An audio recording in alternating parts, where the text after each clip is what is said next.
के बेसिस पर रेट करते थे, रैंक्स देते थे। बट इस साल मुंबई के क्या बड़े इश्यूज़ हैं जो आपको फाइंडिंग्स में आए? सबसे पहले तो जो रैंकिंग होती है नगर सेवकों की और एमएलएस की, वो हम अभी भी करते हैं, पर नगर सेवक अभी नहीं है तो हम नहीं कर पा रहे। तो एमएलए का रिपोर्ट कार्ड आएगा अगले कुछ महीनों में। जो सबसे बड़ी समस्या आज की तारीख में हम देख रहे हैं वो एयर पोल्यूशन की है। और हम सब जानते हैं कि पिछले 5 वर्षों में लगातार 2 महीने पुअर एयर क्वालिटी होना हमने नहीं देखा, क्योंकि हम डेटा सिर्फ पिछले 5 साल से ट्रैक कर रहे हैं, तो हम पिछले 5 साल की ही बात कर पाएंगे। हालांकि और क्लाइमेट चेंज जो कितना हाइप पर है हम सब जानते हैं। हर लोग क्लाइमेट चेंज के बारे में बात कर रहे हैं, इम्पैक्ट हो रहा है, ग्लोबल वार्मिंग की बात कर रहे हैं। पर क्या ग्लोबल वार्मिंग ही एक ऐसी चीज़ है जो डायरेक्टली क्लाइमेट को इम्पैक्ट करती है? जो हमारे लैंड पर क्या हो रहा है, हमारे सिटी में क्या हो रहा है, जो जैसे कि सॉलिड वेस्ट मैनेजमेंट हो गया, कचरा हो गया हमारा, वो ट्रांसपोर्ट हो गए, जो फ्यूल एमिशंस हो रहे हैं, जो ग्रीन स्पेस कम होते जा रहे हैं, और हमारा जो ड्रेनेज वाटर है उसका ट्रीटमेंट नहीं हो पा रहा है, तो वो भी तो डायरेक्टली क्लाइमेट को इम्पैक्ट करते हैं। और उसके थ्रू भी जो हमारा एयर पोल्यूशन भी इम्पैक्ट होता है।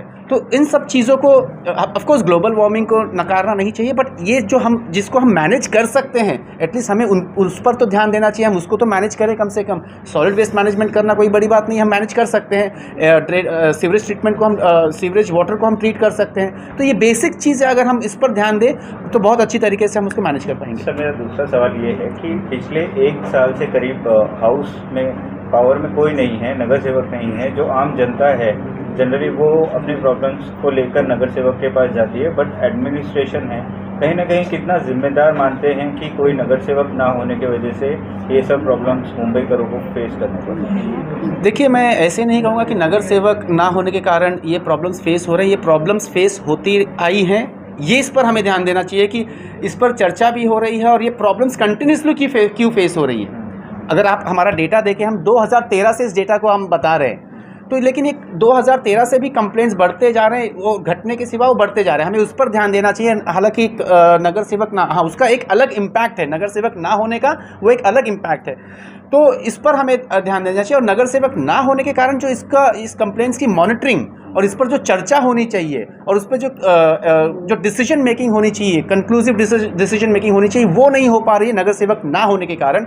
और जैसे पॉलिसीज, नगर सेवक का काम क्या होता है कि जो पॉलिसीज़ है, स्कीम्स है, उसको मॉनिटर करे, वो मॉनिटरिंग नहीं हो पा रही है। और कंप्लेंट्स की बात करूँ तो मुंबई का जो कंप्लेंट मैनेजमेंट सिस्टम है वो देश में सबसे बेहतर सिस्टम है, बट उसकी प्रॉपर मॉनिटरिंग ना होने के कारण या प्रॉपर उसको जो जनता की जो समस्याएं हैं उस पर जैसे अगर कंप्लेंट्स क्लोज हो रही हैं तो क्या जनता जिसने कंप्लेनेंट है, जिसने कंप्लेन किया है, क्या वो उस क्लोजर से सेटिस्फाई है या नहीं है, वो हम जनता से फीडबैक नहीं ले रहे हैं। साथ ही साथ जनता को और क्या डेवलपमेंट चाहिए, उस तरीके का मैकेनिज्म हमारे कंप्लेंट मैनेजमेंट सिस्टम में आना बहुत ज़रूरी है। सर, मेरा आखिरी सवाल ये है कि बीएमसी के बजट में 1 करोड़ 10 लाख रुपए, ये 110 करोड़ रुपए ये मुंबई के ब्यूटिफिकेशन के लिए अलॉट हुए हैं। क्या फाइंडिंग्स में है कि मुंबई में ब्यूटिफिकेशन के कुछ काम हुए हैं या कहीं पर कुछ ऐसा नज़र आ रहा है?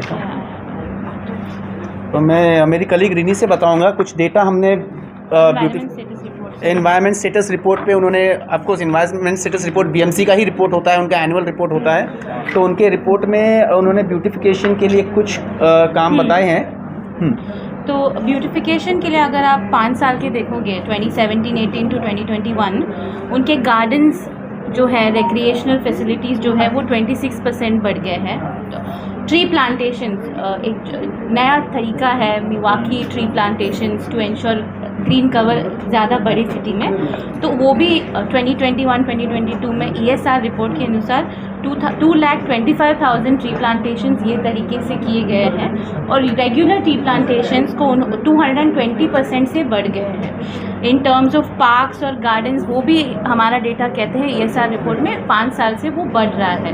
तो इन टर्म्स ऑफ ब्यूटिफिकेशंस ये छोटे छोटे रिक्रिएशनल फैसिलिटीज़ बन रहे हैं पर इनका हमने बजट में एनालाइज नहीं किया। उस तरीके से एनालिसिस हमने नहीं किया है। काम उनके हमारा डेटा ESR रिपोर्ट डेटा है कि काम वो लोग पिछले 5 साल से कर रहे हैं फॉर ब्यूटिफिकेशन ऑफ मुंबई।